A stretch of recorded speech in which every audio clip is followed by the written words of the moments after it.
Hey guys, Jeff Francoeur here. Thanks for listening to our content, and please like and subscribe.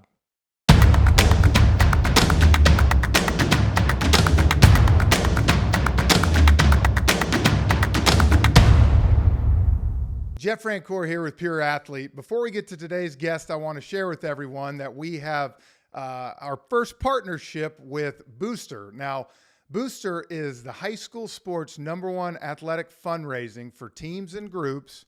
And their owner and CEO is a good buddy of mine. Go to church with him and a great guy. And instead of me telling you what it is, I'm going to bring him on. So Chris Carneal, thanks for joining us. Jeff, thanks so much. So excited to sponsor Pure Athlete. Love your message, love your vision, love the heart and the values behind it.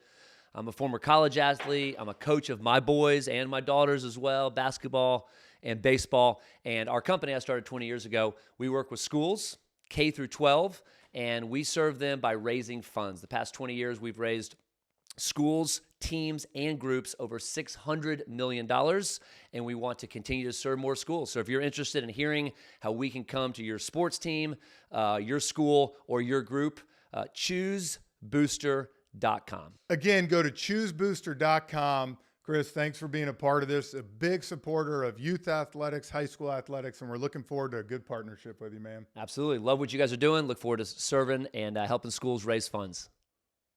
Welcome back to Pure Athlete. I'm Jeff Francoeur with Brad Williams and Britt Lee. Excited about today. We are joined by, of course, one of college basketball's great, played at Duke, played for Coach K, and is hosting his first tournament, the Bilas Classic. So, Jay, thank you for joining us. Thank you for having me. Pleasure to be with you. Absolutely, man. Well, before we get started, college basketball is heating up, a lot of action already, but talk a little bit about how excited you are to host your first tournament. Well, it's great. I along with some colleagues of mine, have been running a basketball camp the last 10 years or so. And so many of the coaches that we have working with us are great coaches on the Division II level. And they decided they wanted to play against one another and schedule each other. So we were able to facilitate that here in Charlotte. And we put it under, our camp umbrella. But it's an honor to have them here. And those guys can coach with anybody on the planet. They're amazing. Awesome, man. That should be a lot of fun. But one of the first questions to lead off that I love asking everybody is, think back to when you were younger, and what is your best youth sports memory? Boy, there's so many. I think probably for me, I was lucky enough that when I started playing organized sports about third or fourth grade, my mom saw an ad in the newspaper for basketball tryouts, and I think she just wanted me out of the house. And I tried out for the local basketball league, thinking they'd put me on the Lakers or the Celtics, and we'd play once or twice a week at the local high school. And I made a travel team. And the guys that I played with, we were teammates from fourth grade all the way through our senior year of high school. So really my best memory of my youth playing experience, I did play baseball too, but was basketball, and being able to play so many games. I don't know how many 100 games we played, but so many games with my best friends all the way. And we wound up all going to the same high school. And Wow. and so that was really, really lucky. Now there's so many these prep schools out here, and some might say, "Hey, look at all that amazing talent on this high school." And I'll go, "That's not a high school. Like, a high school is where they up together and their parents all know each other." I played high school basketball, and those guys are still my good friends today. So I was really lucky to have that experience. Was basketball always your first love? Yeah, I think so. Sometimes when you're taller, basketball kind of finds you. And but I really enjoyed playing baseball younger. My parents wouldn't let me play football until I got to high school, because they figured by the time I got to high school I wouldn't want to play, and they were right. So I played basketball, baseball growing up, but basketball was what really excited me. One, you could play it. I could practice by myself. Baseball, you kind of had to have more than just you there. Maybe it's a little bit different now, but I just, the pace of practice and being able to play with your teammates and all that, whether it's 1-on-1 or play 3-on-3, when you weren't in regular practice, was always a lot of fun for me. Well, Jay, we want to dig into that story just a little bit more, but before we do, I wanted to mention to our audience that, Brad and I are a little older than Jeff, And in fact, I was a college student at Georgia Tech, sitting in the stands in the early '80s. Every time you and your Duke team played, Bobby Crimmins and Mark Price and all those guys, and man, that was just great fun to watch. Wait a minute. I still think, just to say, I watched a little bit of the class at Save Coach K this week, and I still think Price should have taken that shot in the '86 finals. I know Amaker came over to help, but I still think that he, as opposed to Noodles Neal, should have taken the shot no doubt, in the final game. But congratulations on that. What's that? I think they would all agree.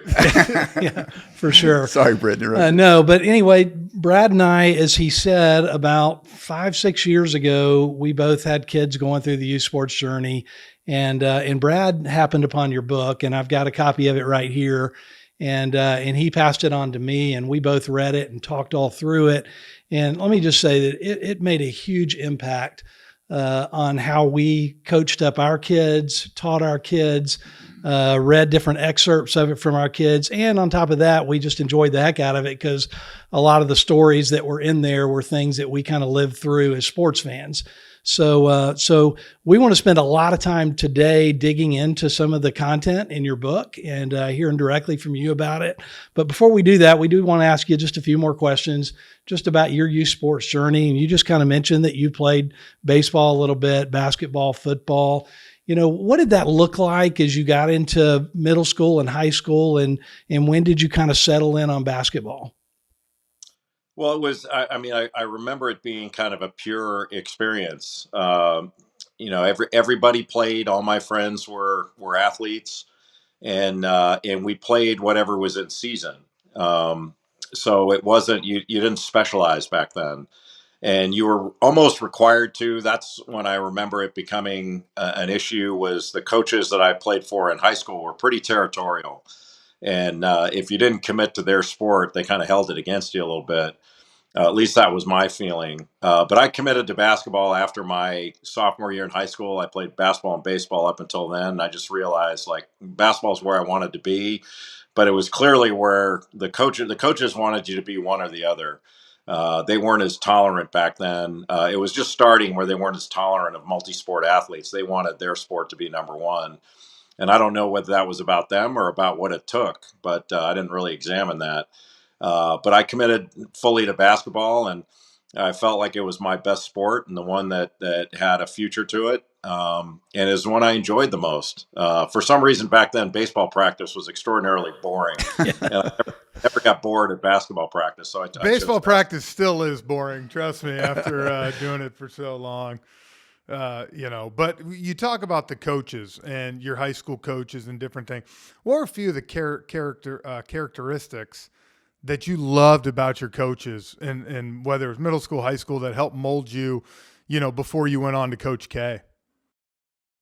That's an interesting question because, I did not have a good experience with my high school basketball coach. We had a number of coaches that coached at my high school. It was a revolving door of head coaches. And I think it was the last 2 years of my high school experience, an older gentleman got the job that had been teaching there for a long time. And the truth is, there was a reason he didn't get the job before that. It was not a good experience for any of us. And we had a number of guys that played Division I basketball, and we were really good, and we were all friends, and we all knew each other. And so my experience with my teammates was awesome. I think our collective experience with our head coach was not good at all.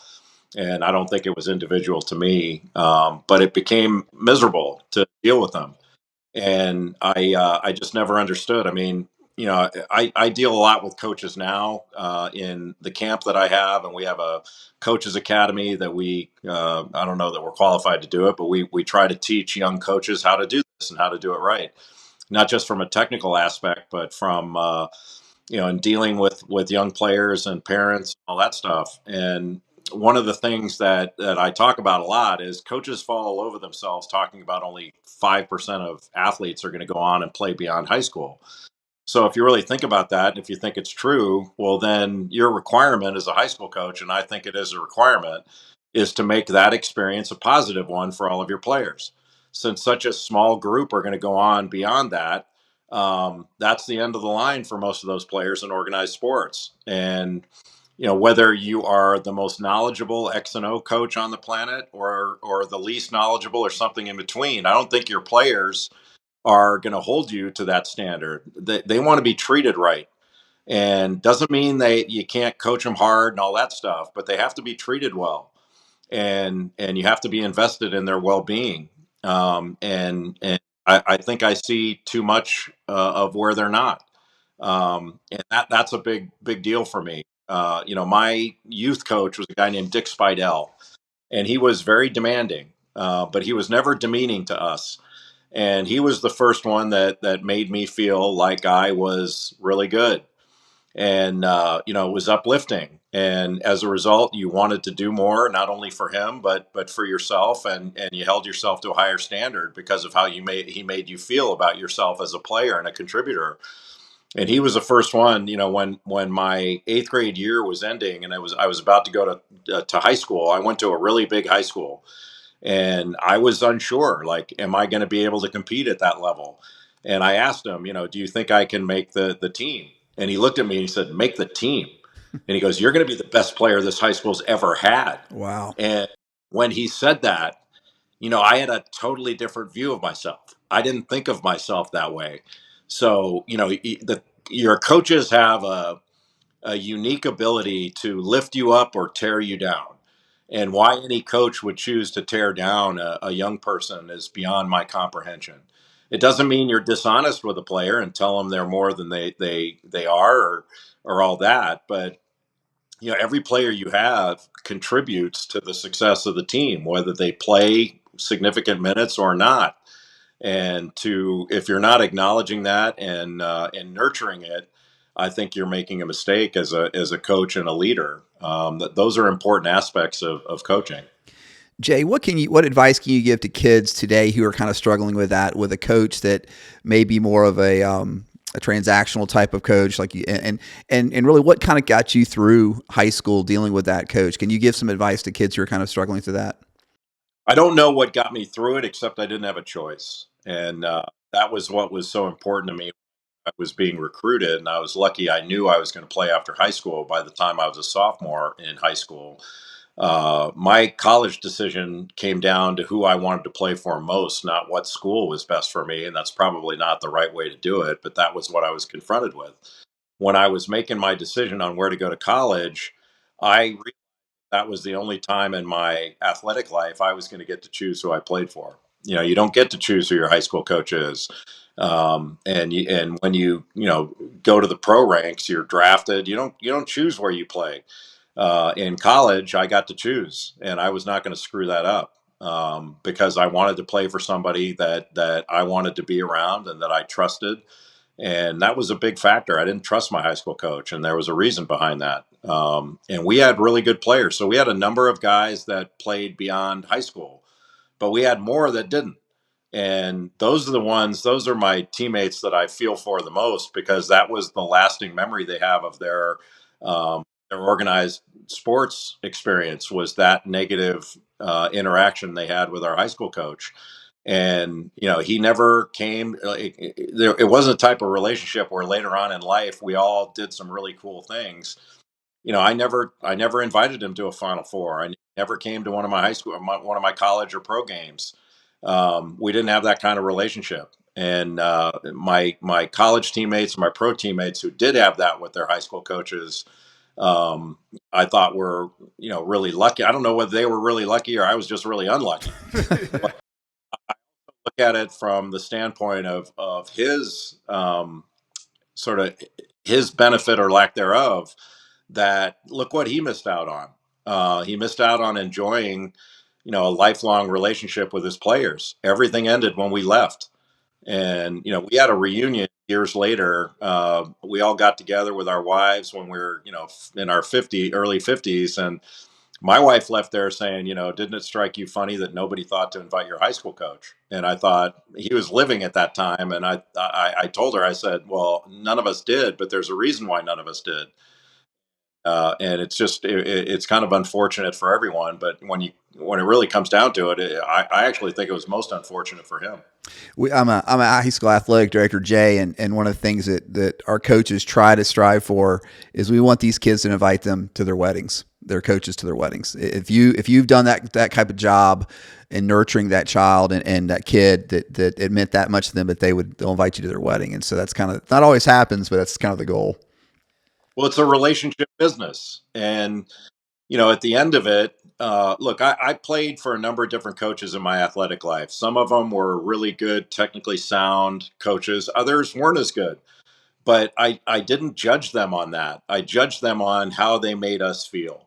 And, did I enjoy the experience? And, same with the teacher. I mean, I'm sure I had a number of teachers that were unbelievable educators and others that were less than that, but it's the ones that were invested in you as a person and made you feel a certain way. Doesn't mean everything had to be buddy buddy or all that stuff. I really do think you can be incredibly demanding without being demeaning, and people want to meet. I think people want to meet your standard as a leader, but they have to know that you care about them beyond what you can do on the floor, in the classroom, or whatever. That you have value beyond that. And it was unfortunate we didn't have that with our high school coach, but I had it in so many other areas that wasn't the total of my experience. There were other great parts of it that made up for that lacking part. So since we're talking about coaching, I just want to ask you, because our audience would love to hear your thoughts on this. Having played for and having coached under one of the greatest coaches of any sport of all time, if you could pull out 2 or 3 attributes or characteristics that make Coach K such a great coach, what would they be? What would you tell other coaches that he does? Number one, he was trustworthy. What he said, he followed through on, and he didn't treat all of us the same, but he treated all of us fairly. And you always knew where you stood with Coach K.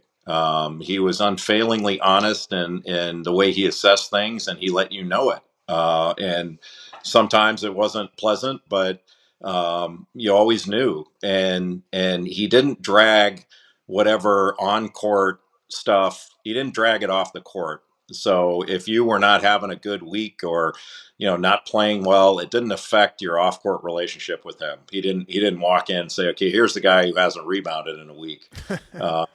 It was separate, and I felt like that was a really good thing. So one is trustworthiness and honesty. The other is his preparation. We were always prepared. And I'm not sure as players we were as prepared as he was, because he was really good at not overburdening us with things that were unnecessary. So if we were playing an intricate offensive team, he wasn't trying to teach us, here's what they do in every situation. It's, here are the things we need to take away. Don't worry about this other stuff. Worry about these 3 things.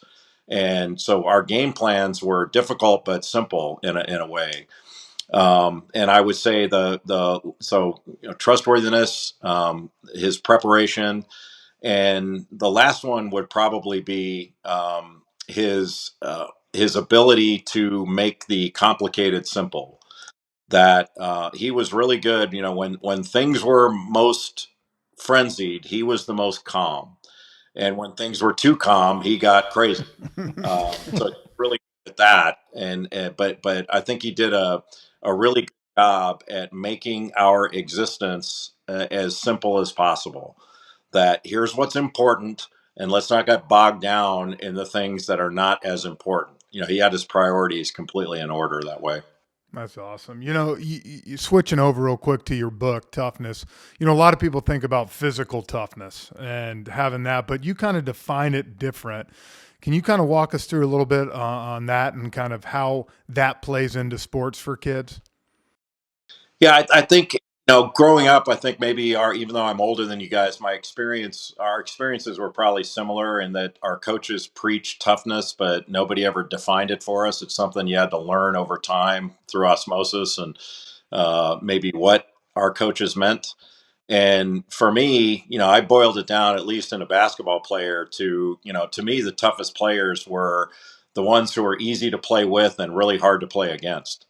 And most of the time when I'm asked who's the toughest player you ever had to play against, people think I would say, well, Len Bias or Michael Jordan or Brad Daugherty or Ralph Sampson.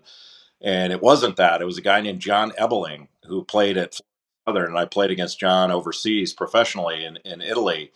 And John was very much like me. He'd probably say he was a lot better than me, but he's very much like similar athletes, similar size. But everything John did, he did everything that I could do. He just was relentless in doing it over and over again. He sprinted the floor. He set hard screens. He always went to the glass. Like every time I turned around, I had to block him out. And he was always, everything was did hard and relentlessly.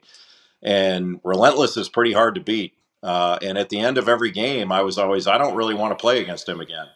But it wasn't because he was more talented. You play against somebody more talented, you go, okay, I can never do what this guy can do. I could do what John did. It was just too hard because he did it over again. And you had to ask yourself, and I did, why am I not doing what John does every game? And how many players after they play against me are saying, I don't want to play against him again? It was really a great lesson, I think, playing against him.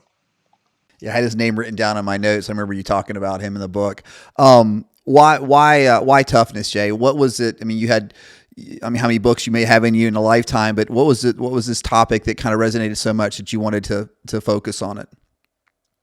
Well, it actually came up organically. I was watching film of a game, and I had the sound up while I was watching it. I had a team coming up, and a commentator very much like me was talking about a player and how tough he was. And I looked at the same player, and I thought, all I see out there is a big bully. That's not what tough means to me. And it kind of motivated me to write an article about it. And so I did. I wrote an article on what toughness is in a basketball player. And I sent it in to my bosses at ESPN, the editors at ESPN.com. And I said, look, you haven't asked me for this, but I was motivated to write it. And they liked it. They put it up on the site. And I don't know how long it took, but within a week or two, I started getting messages from literally all over the world, from business leaders, military people, coaches in other sports, teachers, you name it. And I've had countless coaches tell me, from John Calipari on down the line, I've used this with my team. I had an NFL coach come to me and say, "Hey, we use your toughness article with our team." I'm like, "What?" I think you got the toughness thing down. You don't need it from some schlep. But it resonated with people that the things that you do to be a tough person, and a person with resiliency and stick to itiveness and grit, it's not some secret, and it doesn't mean you have to be the best athlete. It's more than that. It's a mental approach and a mindset, and an unwillingness to give in or give up. And and it requires examples. I think it's not just something you can talk about in the abstract. And the book was just a way to try to convey that. And I used examples in and out of sports. It's not just about basketball. It's more hopefully a life lesson. And for me, it's, I can tell you, it's a little bit odd for me to have a book out there with my picture on it, toughness over my picture. I find that wildly ironic. But it's more about is where I failed in that, and things I learned and was able to improve upon, including up to this day in every area of my life. So, Jay, you make the argument, or you make the case in the book, that toughness isn't necessarily something you're born with, but it's something you can develop. So, in talking to kids today, in your camp, on this podcast, wherever, can you just give us a little glimpse into how can a parent help their kid? How can a coach? How can we teach kids and to develop more toughness? I really do believe that people aren't born with this innate sense of toughness. It's not like people come out of the womb and they're ready to run up Omaha Beach. It seems like every generation thinks the generation after them is softer and not as tough. I just don't believe that. I mean, I'm sure my parents and my grandparents looked at my existence and thought, you haven't had to do anything. Like we had to walk uphill both ways and work in coal mines and go into the military and all these different things. But to me, it's a question of priorities. That I know when my son was going through it as an athlete, and even in school, you'd have to sit down and say, what's your goal here? You're trying to get a good grade in this class. Well, what's required there? It's not just studying the night before. It's being methodical and doing it when you may not want to do it, and preparing yourself the right way, and having that mindset of attacking something in an organized way. I remember my dad, who never played organized basketball, would tell me, I was becoming a better player, and he said, how many points and rebounds do you think you should get in a game? And I told him, and he said, well, how hard is that? And he said, I told him I should get 25 and 12. And he goes, that's 6 points and 3 rebounds a quarter. He goes, you can't do that. And he said, get 3 rebounds a quarter. And I started, so he started breaking it down, going, okay, well, if I bust my tail for this amount of time in these sequences, at the end of it, there's going to be a lot of points piled up. And he, I remember telling him one time, I go, how am I supposed to score, in these like summer all-star games? The guards never pass the ball. And he said, you've been watching these games? And he goes, those guys miss a lot of shots. Go get it. Go get it. And I'm like, that's a good idea. And I said, okay, all I got to do is rebound in these games and I'll score 25. Yep. Stuff like that. Just approaching the game with a better mindset about what it takes to be successful. And same thing with school. And I treated my law school as a job. When I was in law school, I thought that was a job. I took a certain amount of time every day and I dedicated it just to school. And when I studied for the bar, that was a job. I studied 9 hours a day. I still worked out. I still went to the movies at night, but I put in my 8 or 9 hours every day because it was my job to pass that test. And it really, when you broke it down that way, it wasn't that difficult. I just I had to have my priorities in order, and I had to learn how to say no. And Bob Knight told me this one time. He said, no is a word that tough people say. Yeah. And so if I was going to say yes to what my priorities were, I had to say no to things that were outside my priorities. And after a while, it wasn't that difficult. Like most people want to say yes. Their first answer to things is yes. But you can't say yes to things that are not on your list of priorities. Hey, Jay, you've mentioned your parents a little bit and you talk about them in the book. Can you just talk a little bit with our audience about the role your parents played? I don't think they taught you a lot of basketball, if I'm hearing you right, but can you tell us what they did do that prepared you for success? My parents were and are, kind of fully invested in their kids, but not in a way like I remember somebody telling my dad when I was like in ninth grade, you're not going to have to pay for his college. And my dad's response was, I'll believe that when I see it. They were very tough minded, but they were also, expected me to handle my stuff. They were not in my business all the time. They didn't go to my games expecting me to play a certain way. They went to my games expecting me to behave myself and do my best, but that was it. Anything else was a bonus for them. But they were very resolute that neither one of my parents had the opportunity to go to college. So they expected me to go. And all that I had to do was I had to do my schoolwork and treat that as a priority. And whatever I chose to do extracurricular was up to me as long as I did it the right way. So I didn't hear a lot of flack from my parents unless I stepped out of bounds in what I was supposed to do. And they were great in that. Didn't give me a lot of advice on playing. I didn't get a lot of critiques from my dad after the game, and a lot of dads aren't like that. They want to talk. Why didn't you do this? You should have done this. My dad wasn't like that, and that was nice. He was my dad. He was not my coach, And so whenever we talked about it, he wanted to hear about it, but he didn't want to critique it all the time.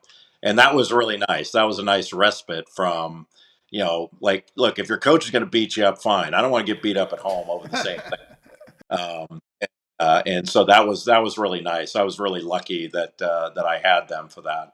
For a lot of young athletes today, social media, the pressures they face are different than even when I came up 20, 25 years ago. What's some advice you would have for these young athletes as they're moving along up towards the high school level and even beyond? That's a good question. I'm not sure I know exactly how to handle everything in today's world. My kids were coming up just as social media was getting started, so they were able to avoid the pitfalls of it perhaps more than today's kid. For me, it wasn't a problem. I think one of the things that I think about a lot is my mom told me this when I was a kid, and I started becoming a prominent player. She would say, you wouldn't be concerned with what other people think of you so much if you knew how little they really do. and, and she was right that most of the time people don't really care. And social media makes it seem like there's a party everywhere and you're the only one not invited. And none of it's real and none of it's true. Sometimes I wonder, like, if you don't post it on social media, did it actually occur? Well, of course it did. But I can tell you that this is the way I've looked at it my whole life, and especially the last probably 10, 15 years with my broadcast career, and that's dealing with criticism. I look at criticism the same way I do praise. I don't argue with praise, so why would I argue with criticism?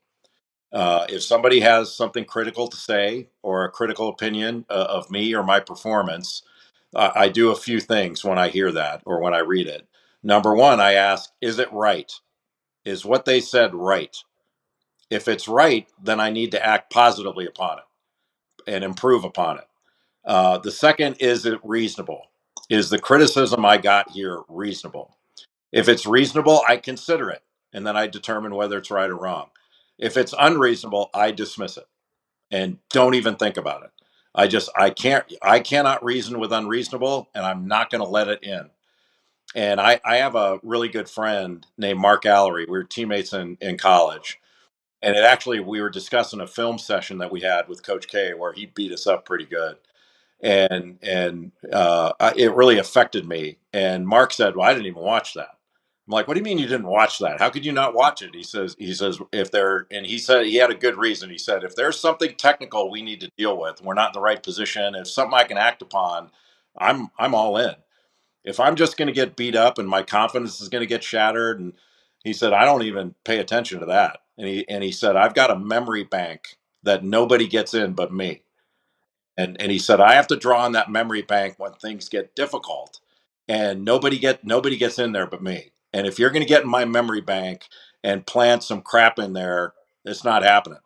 And I thought, that's a pretty tough-minded way to go about things. And I look at social media the same way in a lot of ways, that's getting into your space. And I don't allow, you don't allow things that aren't positive. And I don't mean positive in the praise thing, but that are unhealthy. Yeah. Like, you let keep unhealthy away from you.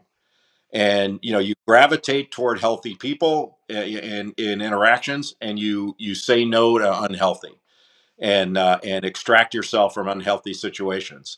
And that requires a degree of toughness and of understanding that there are certain things that matter and certain things that don't. This is my life, and the decisions in my life are made by me and the people I trust. And somebody posting on social media does not matter. It's nice when it's good, doesn't bother me when it's not. I finished my career in 16 and 19. I did the NLCS with Brian Anderson and Ron Darling. And I'll never forget their number one thing to me was they said, just don't, during the playoffs, don't go on Instagram, don't go on Twitter. And I went on after game one. I remember thinking, they're 10 times meaner to broadcasters as you were when you were a player. I'd go for 4 or 3 strikeouts. Nobody cared. Yeah, but that's a really good point. But when you think about it, when we're all watching games, just for fun or even if it's for work. How many times during a game do you differ with the commentator? Yeah. It happens a lot. Well, so what? That's great. But when you do it at home, your comment flies off in the ether. Now with social media, they put it out there, and it might have just been a momentary thing. It might be something they believe down to their socks.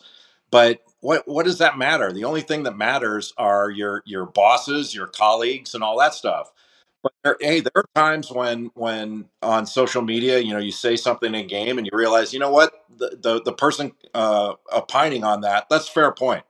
Maybe I that, or maybe I should have stated that more artfully, or I didn't put that out with the tone that was appropriate. You can still learn from it, but I look at it similar to the example of watching film. Like, are you watching film of a performance to beat yourself up over not doing as well as you could have, or are you looking at it to say, all right, I failed here, and it's okay to acknowledge you failed. I failed here. I was trying to be successful. I was not successful, but I'm going to look at the film and I'm going to learn from it, and I'm going to act positively on it. Or are you just going to sit there and go, "Oh, I suck. I can't believe you're not going to do that." Like, Yeah. you go up the plate, you strike out, you should have seen this pitch coming, whatever, you didn't process the situation right. You're doing it to be analytical to do better next time. You're not doing it to like batter your mental health from a failure performance. And those are important distinctions, I think. Jay, I've heard you talk about kind of your welcome to the ACC moment, and your kind of your realization of that there was kind of a ceiling to your talent. Can you talk about both of those? Of who was it in the ACC that made you realize pretty quickly that you'll never be that good? And then how did you adjust your goals to that? There's a lot of kids nowadays, you have these aspirations, but then there's a realization that they have to face as well. Can you talk about that? Yeah, it happened. So when I was younger, and I became a good player and nationally ranked, and people were talking about how good you were. I didn't see an end point to my development as a player. At that point in my life, the more I worked, the better I got, and I saw jumps in performance as a result of the work I put in.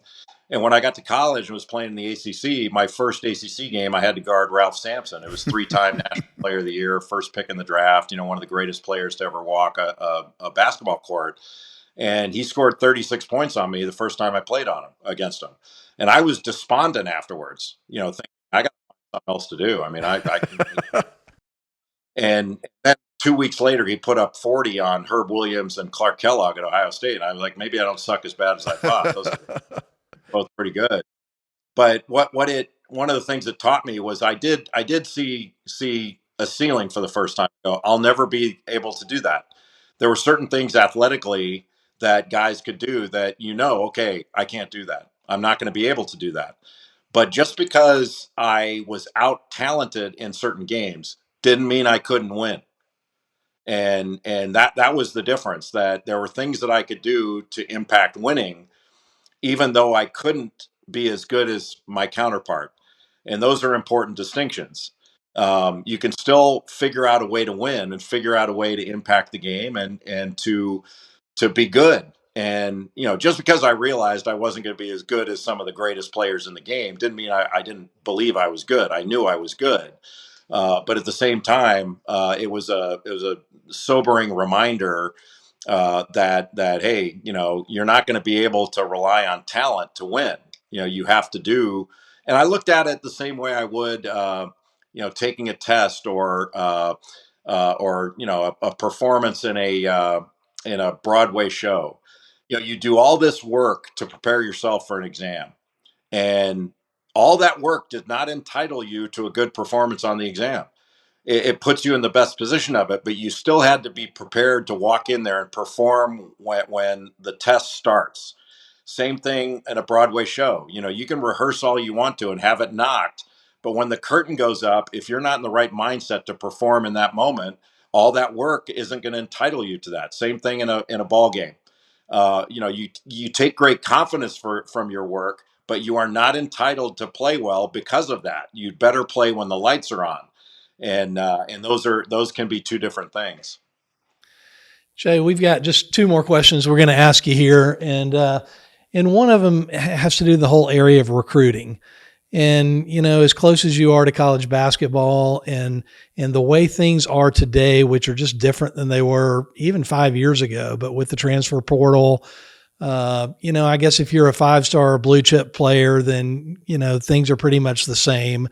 But for those kids who are 3 stars and 2 stars, it's just becoming harder and harder to know how to deal with recruiting and to get recruited. And I'm just curious what your advice is to kids in that area.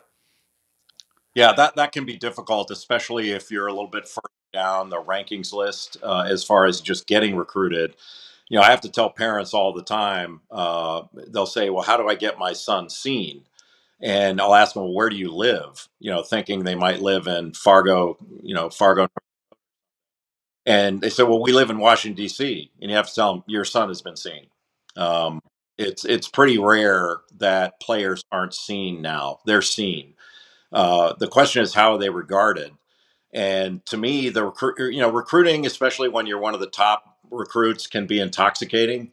You take these trips and you picture yourself everywhere that you're being recruited. And for parents and especially players, the number one thing is, what's the right environment for me? Not where am I going to play the most at the start? Those may be considerations, but they shouldn't be the primary one, in my view. What should be the primary thing is, what is the right environment for me? Your parents and your coaches growing up, they know you the best, and you should know you the best. So you need to look at what's the best environment for me long term. And that doesn't mean it won't change over time. You can always make a change if you want to. But you tell parents, don't just look at what position your son or daughter plays and how many minutes they're going to play and are they going to get this many shots. Look at the track record that program has with their players. What do they do afterwards? Are they still connected to one another and to the program, things like that, and to the school? Because I had a friend of mine tell me this. You put your son in a locker room full of knuckleheads. Don't be surprised when you get a knucklehead home for Christmas. And, and it's true that my teammates had a tremendous impact on me, both on the court and off, with the way they did things, the type of people they were and are. And that was as beneficial to me as anything Coach K said or did. It was the quality of teammate that I had and still have. I still look at those guys as teammates. I learned every bit as much from the guys I played with as I did from Coach K, and that's saying something. So I think the environment I went into was a good one, a great one, really. And whether I played my natural position, which I didn't, or got what I felt like I should, that didn't matter at the end of it. What mattered was the quality of the experience and the quality of people I was around. And it's hard to think about that sometimes when you're navigating the system and trying to think about, am I going to be an all league player here? Like if I had gone to another school that I was looking at, I'm sure I would have been regarded as a better individual player and garnered more individual attention. But I wouldn't have been as happy with the ultimate outcome. I was much happier being a part of the group that I was a part of rather than being a better individual somewhere else.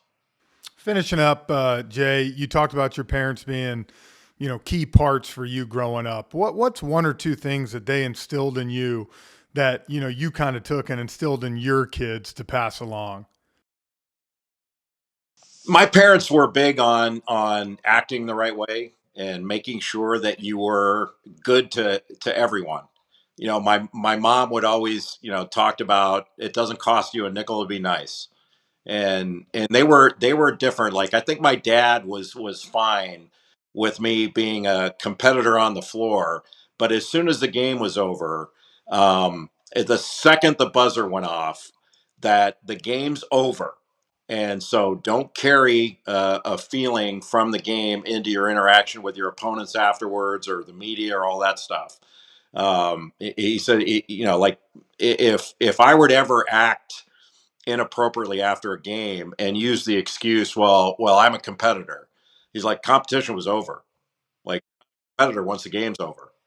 If you wanted to bring that kind of fire, you should have brought it during the game. Like afterwards, you have a responsibility to acknowledge that the competitor across from you played their tail off and you need to shake hands and act the right way. They were big on that stuff. And also sort of the idea that, my dad was really good about concentrating on what you're doing while you're doing it. So if you were, I remember having a time, when I was playing where I was distracted by off court stuff. I had school, had some other things going on. And he noticed it and he said, was something bothering you out there? And I said, yeah, I got all this other stuff. And I was, and he said, it's okay for you to think about nothing but basketball while you're playing. That's okay. And he said, how are you going to get better for your exams during the game? You can't. Now, when the game's over, don't think about the game, move on to the next thing. And he was very big on that kind of thing. But I think supportive is my parents were demanding of me. I was expected to do certain things and do it the right way. And I mean that in a good way, but they were really supportive. And that to me is what parents should be, is, supportive of your kid. And I tried to be that without, like, I'm sure my son would have rather gone through his athletic experience without having some talking head as his parent. But I never, maybe I shouldn't say never, but I rarely, if ever, talked to him about basketball. But this is one thing I did though. I watch a lot of film and preparing for my job. And so when my son was playing, if there were things he was doing on the court that I thought he could do better, I never told him. I let his coaches do that. But every once in a while, I'd be watching film at home, and he'd walk by and say, "Anthony, come look at this." And I would show him a player that was doing the stuff he was doing, and I'd say, "Look at this guy. I mean, look at him do this. I mean, I can't believe a player would do that." And so I kind of subtly tried to get the message across that way. Well, Jay, I know it's a busy time for you, man, and we can't thank you enough for joining us today. And best of luck with the tournament. And, of course, we'll be watching you all March Madness, man. Well, thank you guys for having me, and thank you for what you're doing here. This is really valuable for young athletes and their families to be able to navigate a difficult environment. Thanks so much, Thanks, Jay. Appreciate it. Be good, man. Thank you. Thank you, guys. Good luck with everything. Call me if I can ever help. Thank you very thanks. much. Appreciate it. Hey, guys, Jeff Francoeur here. Thanks for checking out Pure Athlete, and subscribe to our channel on Apple, Spotify, or wherever you go to listen to our podcast.